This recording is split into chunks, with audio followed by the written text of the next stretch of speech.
And we'll be dropping in on the slightly less ghoulish families in Ramsay Street in 15 minutes here on BBC One. That's after the evening news now with Nicholas Witchell.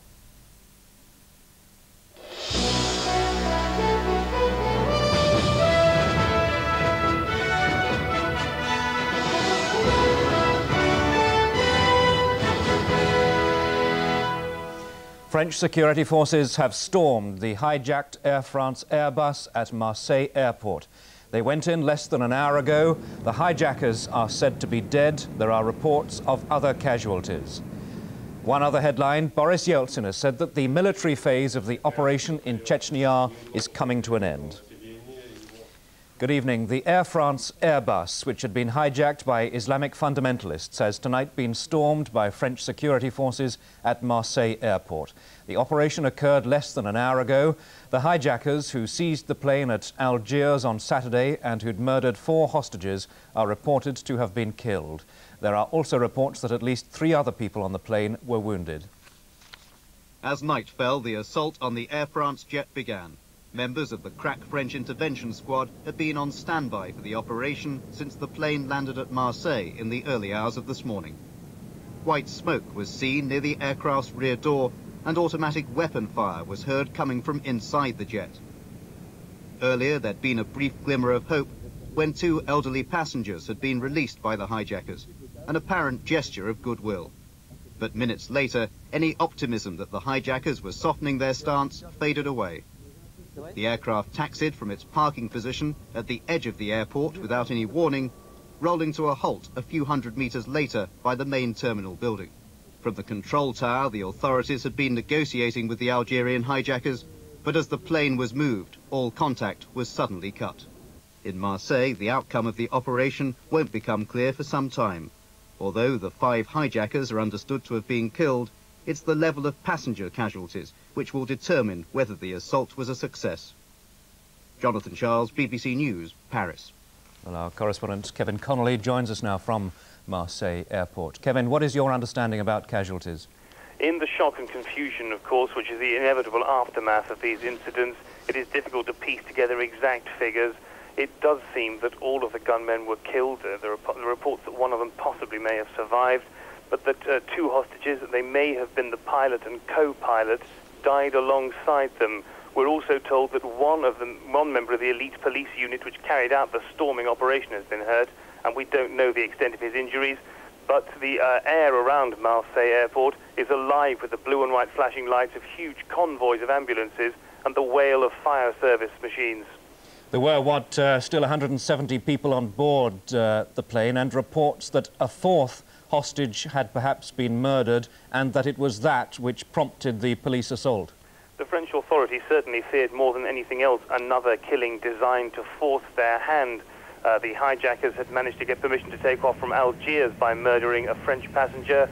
They proposed, I think, to get permission to take off from Marseille for Paris by using the same tactics, and I think that the French authorities had determined that that was their sticking point, and that the end game of this crisis was going to be played out in Marseille and not in the French capital.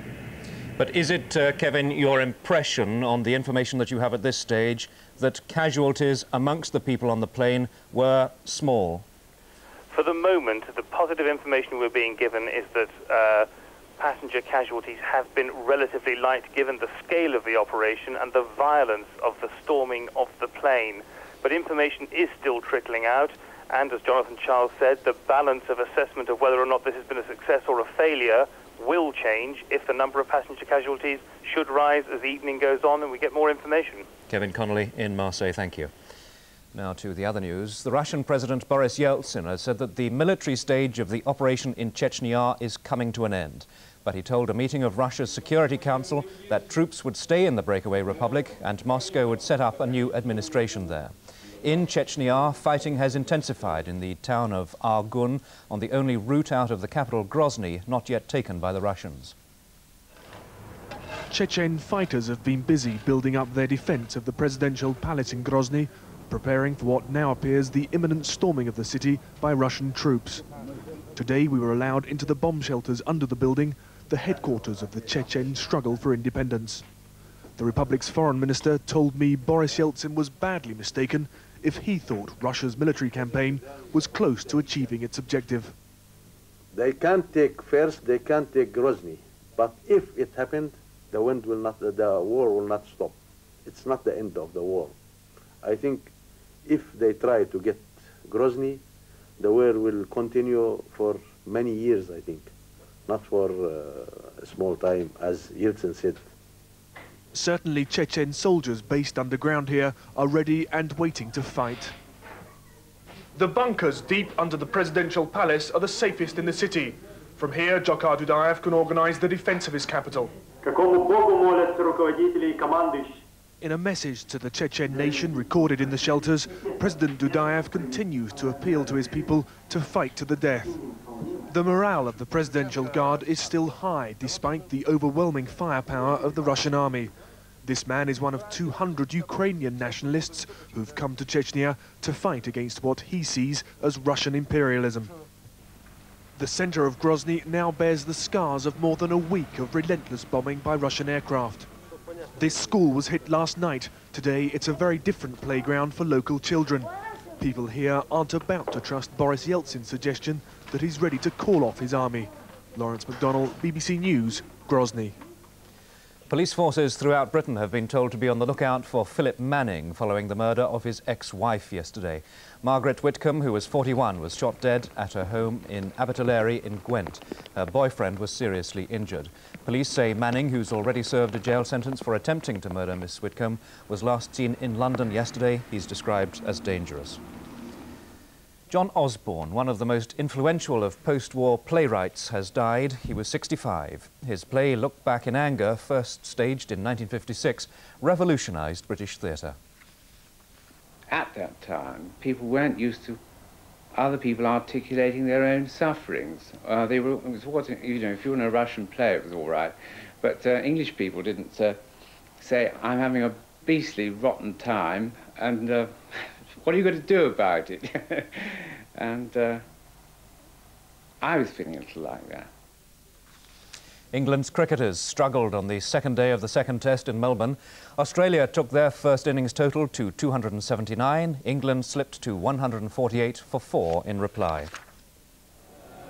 Having overcome stubborn Australian resistance, England's match and tour prospects were shaken again when Alex Stewart retired hurt, his right index finger broken for the second time in 2 months. Stewart might bat again in this match if necessary, but is unlikely to play in the third test starting on New Year's Day. England responded positively to this latest injury setback, only for Graham Hick to be given out caught behind for 23. But then Mike Atherton was joined by Graham Thorpe in a second wicket partnership which gave England's reply a convincing air.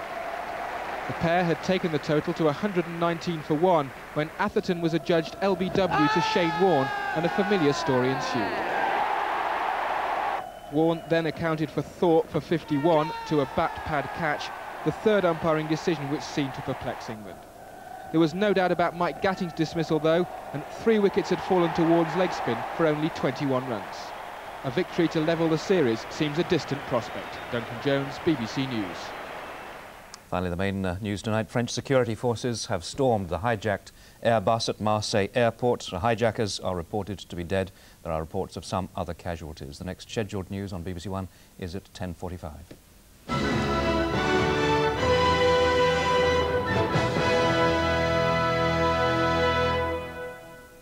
Good evening. The weather's turning wild once again. Fronts strung out to the west of us, plenty of cloud with them and plenty of rain. In fact, that rain has jumped in the last 2 hours. Right up the M4, it's now raining heavily in London. Now, with that rain tonight will be very strong winds. It's already blowing a gale in the southwest of Wales. Most of southern England, parts of Wales will be affected at least for a while the rain runs through. But as you can see, it's moving eastwards and southwards quite quickly. So the rain by the end of the night will be affecting most of the southern half of England and Wales. As it's cleared through, there'll be fog patches further north, but continuing snow showers up in Scotland. So a fairly cold night for most, except, we say, from Birmingham southwards, where it won't be too bad at all. Tomorrow, briefly a ridge of high pressure, and the next system then wants to come back in again. So a nice start to the day, if frosty, in Scotland, but the rain along southern counties of England will then start to return up the western side of the whole country, reaching most places up to about southern Scotland before dusk. Touch of sleet or even snow on the frontal edge. Temperatures on the low side for many places, but rising quite significantly further south. You're watching BBC One in the eastern counties. Now the regional news and sport.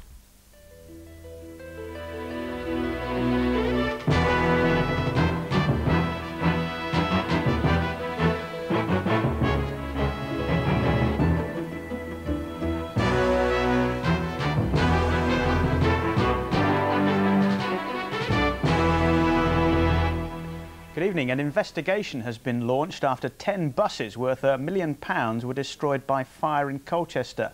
The blaze at the Eastern National Bus Park in Queen Street was discovered early this morning. A number of nearby houses were evacuated while the fire was brought under control.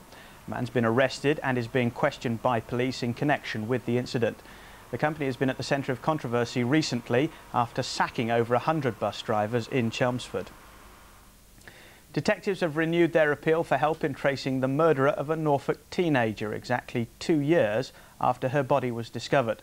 14-year-old Joanna Young's body was found in a gravel pit near her home in Watton. No one's been charged with her murder. 14-year-old Joanna Young was last seen alive on December the 23rd in 1992.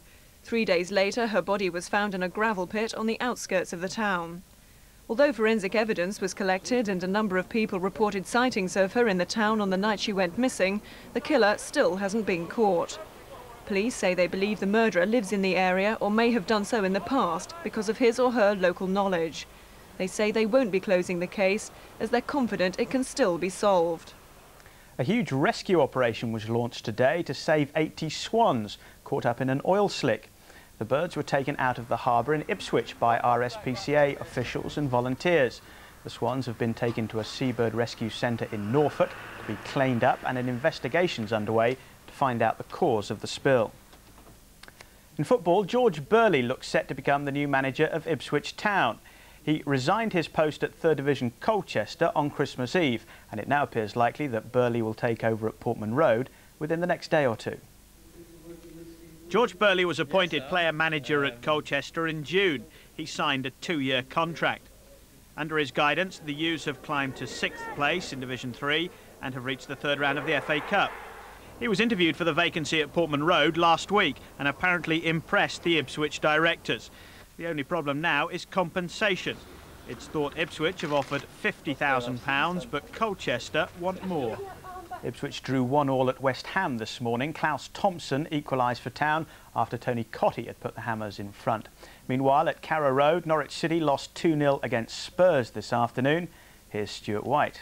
This is the second time I've seen Tottenham this season, and both times they've looked very impressive. I watched them destroy Ipswich early in the season, but at that time they flattered to deceive. This afternoon, Norwich, for the most part, were limited to shots from outside the penalty area. And up front for Tottenham, Barmby and Anderton carried the ball at high speed, putting defenders under pressure. Anderton set up the first for Barmby in the first half, a sweeping move at high speed that beat the offside trap and left Barmby to side foot in. Teddy Sheringham got the second in the last minute with a shot that ballooned off a defender. Norwich will be disappointed. They've gone down by 2-0 at home to Tottenham. In today's other matches, First Division Luton drew 0-0 at Reading. In the Second Division, Cambridge earned a point at Birmingham, courtesy of a Ricky Otto own goal. United's Billy Manuel was sent off. Peterborough United's Tony Spearing was also sent off today. A bad day for him and for Colchester United, who not only lost their manager but also lost to a Darren Harmon penalty against Northampton. And the weather forecast for the eastern counties: rain will spread east tonight with temperatures falling to 6 Celsius, that's 43 Fahrenheit.